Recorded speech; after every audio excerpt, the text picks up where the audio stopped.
Tuwing may buntis na namamatay sa isang sityo, may isang pulang marka na lumilitaw sa kanilang bintana. Parang may dila na dumaan sa salamin sa gitna ng gabi.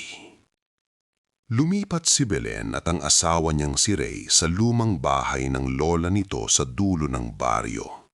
Tahimik ang lugar, napapalibutan ng sagingan at matatandang puno ng mangga.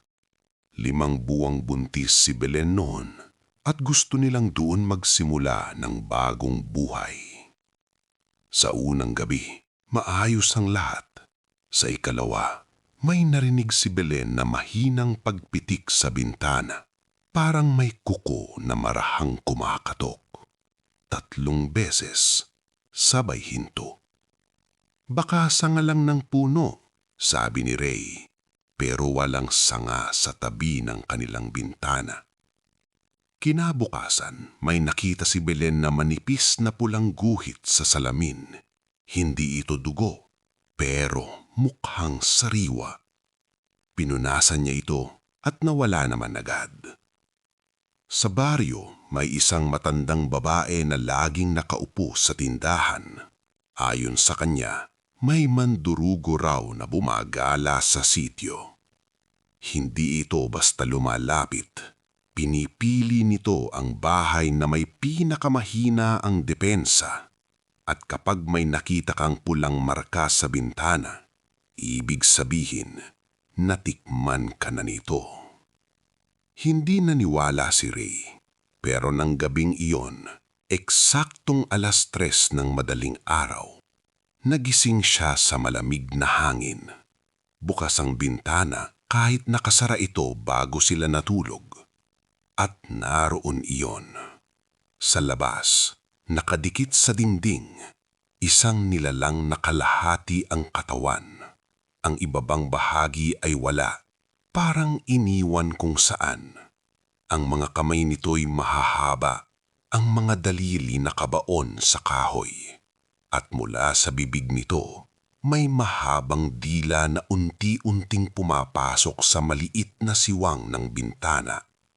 Natulog si Belen ng mahimbing, masyadong mahimbing. Hindi makasigaw si Ray, parang may bumigat sa kanyang dibdib. Pinilit niyang gumalaw, pero tila may pumipigil sa kanya. Ang dila ng nilalang ay dumikit sa tiyan ni Belen at sa bawat segundo, mas namumutla ito. Sa huling lakas, naitulak ni Ray ang mesa papunta sa bintana. Bumagsak ito at gumawa ng malakas na ingay. Napaatras ang nilalang at mabilis na lumipad palayo. Nag-iiwan ng manipis na tawa sa hangin. Kinabukasan, nagpasuri sila. Mahina si Belen pero buhay ang sanggol. Nagdesisyon silang umalis sa sityo. Ilang buwan ang lumipas at nanganak si Belen ng isang malusog na sanggol na lalaki. Kakala nila tapos na ang lahat.